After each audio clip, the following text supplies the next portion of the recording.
Hello and welcome everyone. In today's video, I will show you how to use LinkedIn Premium Insights. To do this, it's very simple. You have just to go to LinkedIn, open it, and after that, go and click on your picture on the top left of the screen.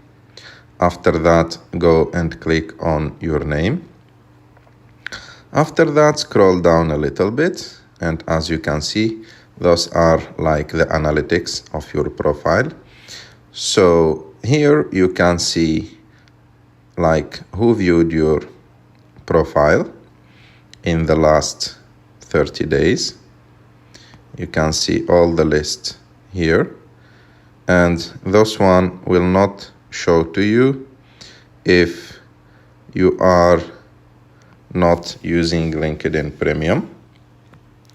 Also, you can see like the impressions that you got, how many people like have seen your profile, and also you can see your search appearance, like when you appeared on the search.